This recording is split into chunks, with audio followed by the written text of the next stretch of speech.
Unified 911, anong matutulong namin sa'yo? Anya ti maitulong mi ken kapo. Anong may tatabang ko sa Unsay imo? akong ikatabang nimo? Ngini makadabang na misal ka no. Sa anumang wika o dialekto, may tulong na darating sa iyo.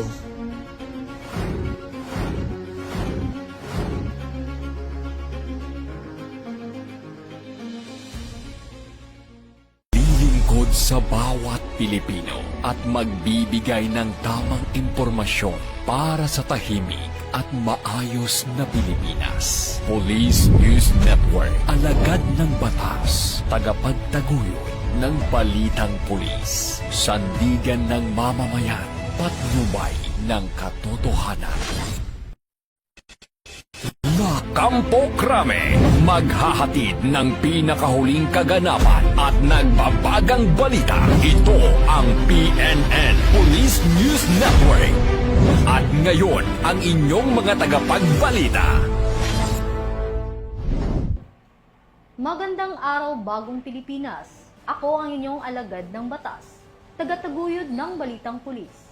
Patrolwoman Resali Umalay, maghahatid sa inyo ng tamang balita, kwento ng pulis at serbisyo para sa mamamayan. At ito ang PNP News Online, ang pangunahing balita ng Police News Network, alagad ng batas, tagataguyod ng balitang pulis.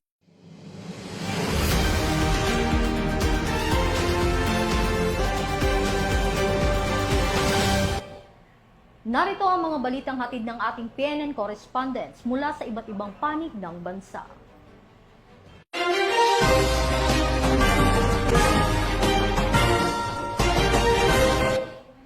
Arestado ang isang sospek matapos ang isinagawang buy-bust operation ng mga otoridad sa Coronadal City na nagresulta sa pagkakakumpiska ng hinihinalang shabu. Yan ang balitang aking tinutukan. 7 na lalaki ang naaresto sa isinagawang buy-bust operation ng mga otoridad sa Purok Spring 3, Barangay Morales, Coronadal City noong Hunyo 1 taong kasalukuyan. Kinilala ang sospek na si alias Pito, residente ng Purok Kalipa, Barangay New Pangasinan, Isulan, Sultan Kudarat. Pinangunahan ng South Cotabato Provincial Drug Enforcement Unit, katuwang ang Coronadal City Police Station, City Police Drug Enforcement Unit at PDEA Regional Office 12.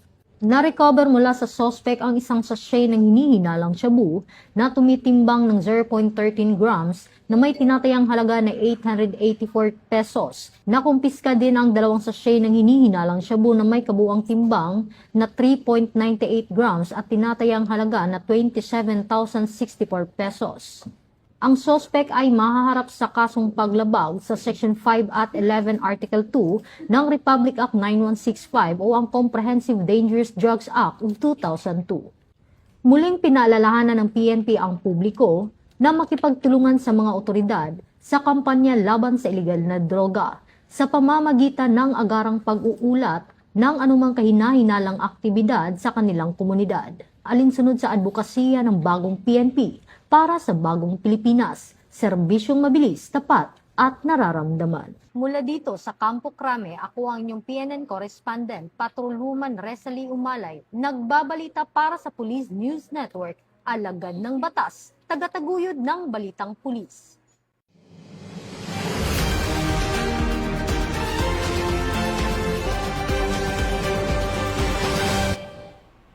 Samantala, arestado ang 2 regional most wanted persons sa magkahiwalay na operasyon na isinagawa ng tauhan ng Cavite Police Provincial Office. Ibabalita yan ni Patrolman Emerson Abido.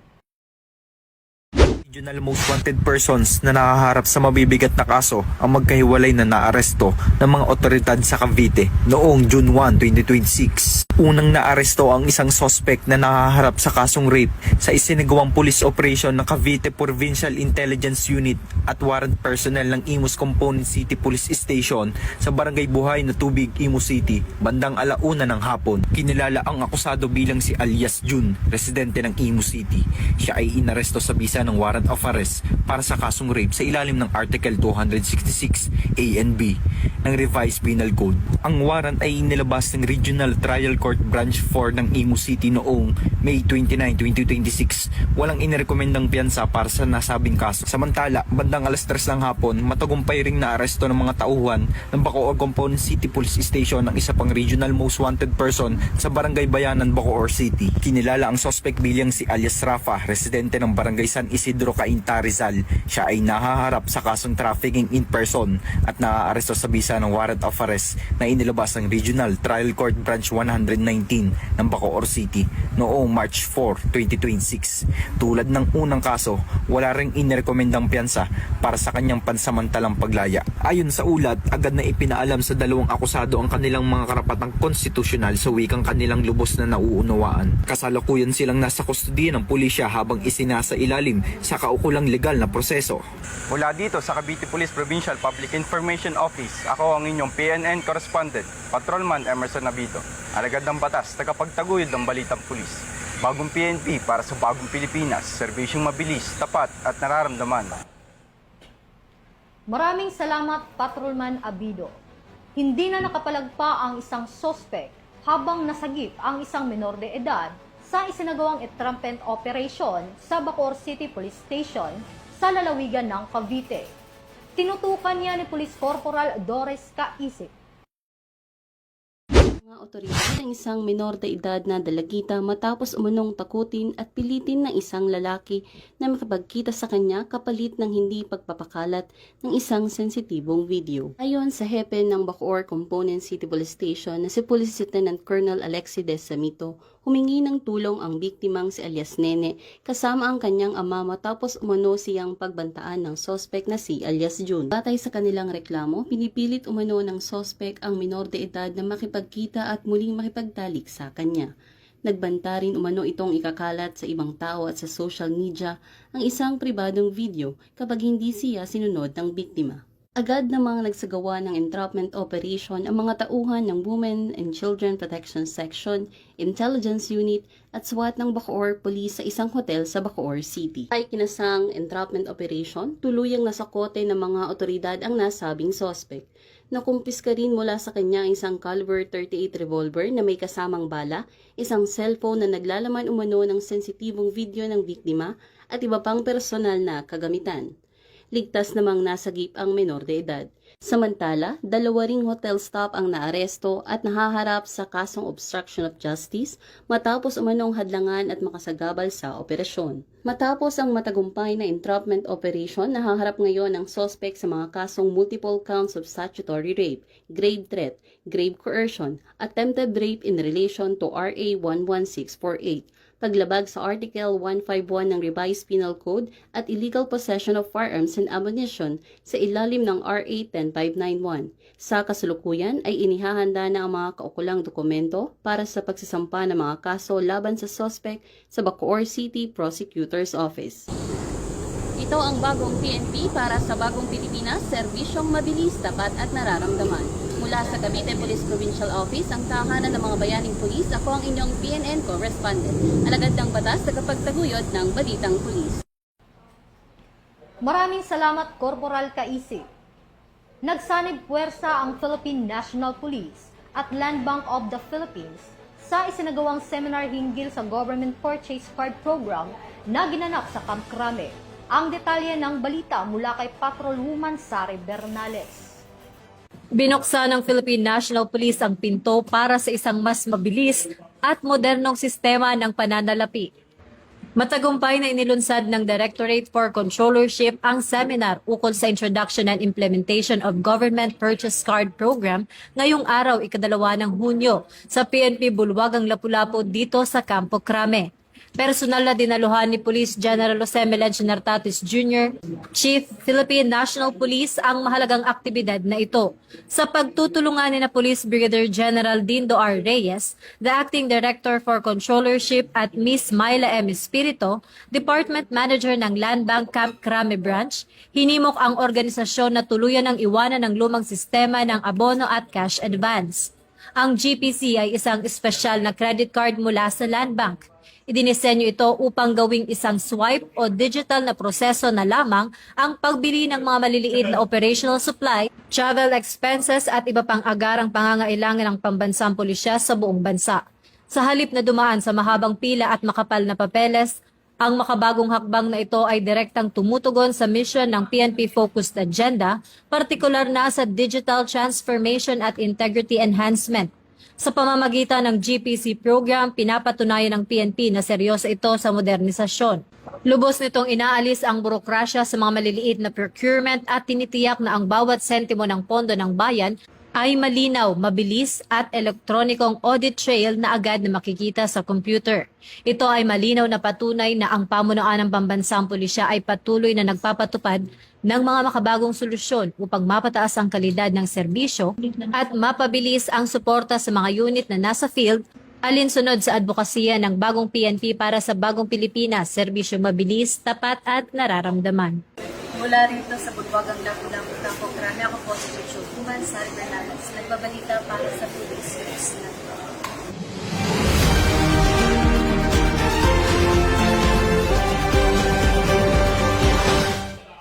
Maraming salamat, Patrolwoman Bernales.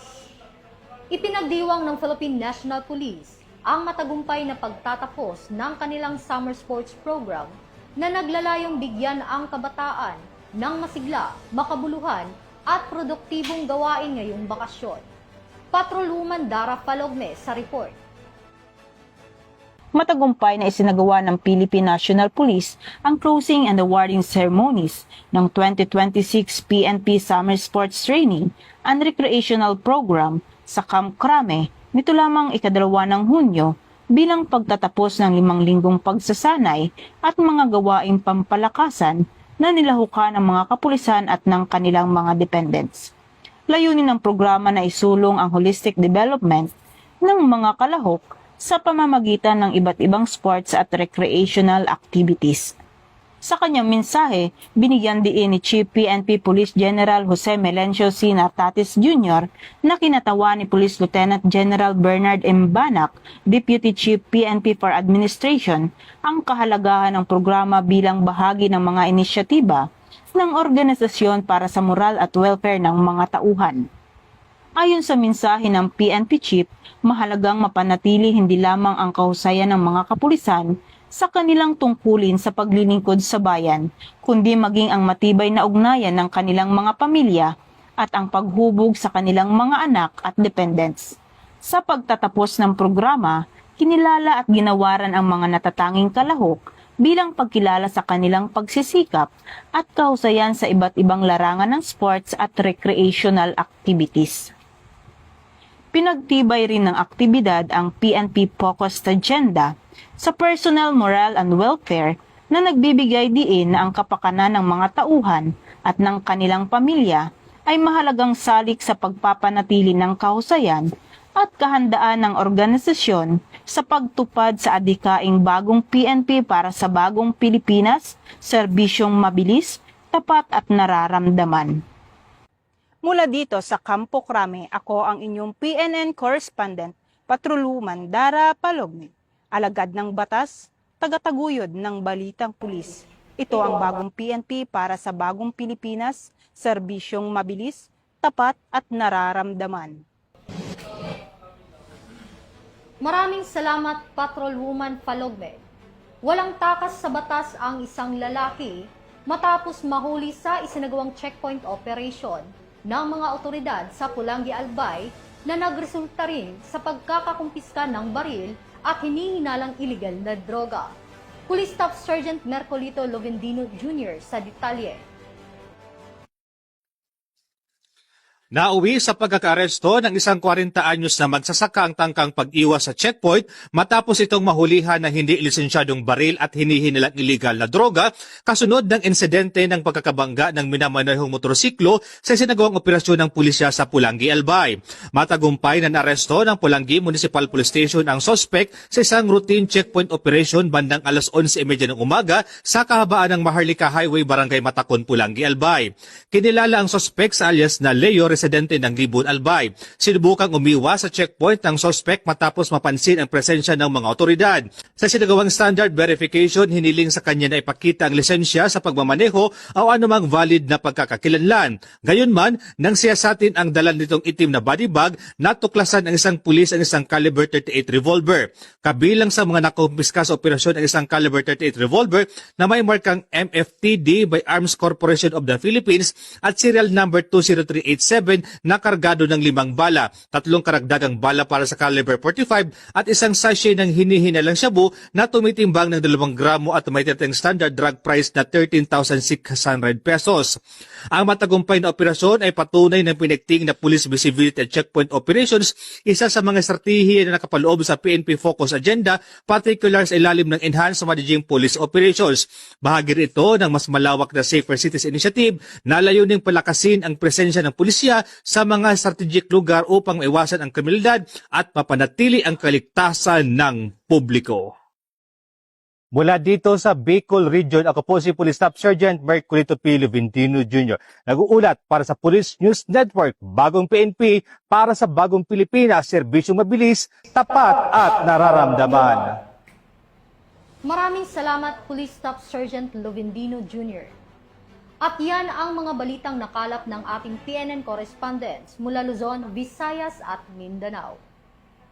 Para sa mas malawak at mabilis na ulat ng mga balita, i-like, follow and share kami sa aming Facebook account ng Police News Network at sa Twitter account para sa mga real-time updates at YouTube channel para sa mga real-time replays. Manatiling mapagmatsyag at laging alam ang totoo. Sa ngalan ng pamunuan ng Philippine National Police, sa pangunguna ni Chief PNP, Police General Jose Melencio C. Nartatis Jr., at sa pamumuno ni President Ferdinand Bongbong Marcos Jr., kami ay maglilingkod sa bawat Pilipino at magbibigay ng tama at balanseng balita. Bago po tayo magtapos, binabati po namin ng maligayang kaarawan si Police Captain Leonardo Sorio ng CIDG. Naway patuloy po kayong pagpalain at bigyan ng kalakasan. At ngayong darating po na June 14, 2026, Pamanang Lahi, 128th Philippine Independent Day, magkakaroon din po ng gift giving sa Calamba, Laguna, this June. 150 na mga bata ang bibigyan ng ngiti ng Nariag family. Taos-pusong pasasalamat po sa lahat ng officers at members ng Nariag na walang sawang nagbibigay ng suporta, oras, at dedikasyon sa grupo. Malaking bahagi po ang inyong pagtutulungan sa tagumpay ng ganitong mga aktibidad. At sa June 28, 2026, alas 7 ng umaga, magkakaroon po ng Fun Run for Health, Run for Awareness, Run for a Better Tomorrow, na may temang Fun Run for a Cause.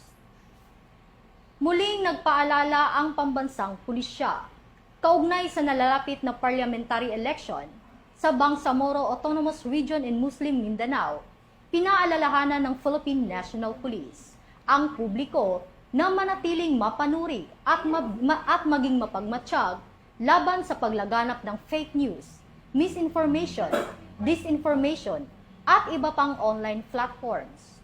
Labanan ang fake news.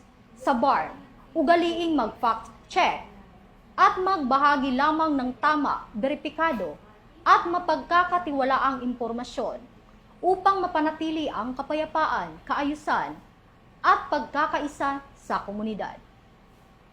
Mula rito sa tanggapan ng tagapag-ugnay ng Pambansang Pulisya, ako ang inyong alagad ng batas, tagataguyod ng Balitang Pulis, Patrolwoman Resalie Umalay, maghahatid sa tamang balita, kwento ng pulis, at serbisyo para sa mamamayan. At ito ang PNP News Online, ang pangunahing balita ng Police News Network. At ito ang Bagong PNP para sa Bagong Pilipinas. Serbisyong mabilis, tapat at nararamdaman.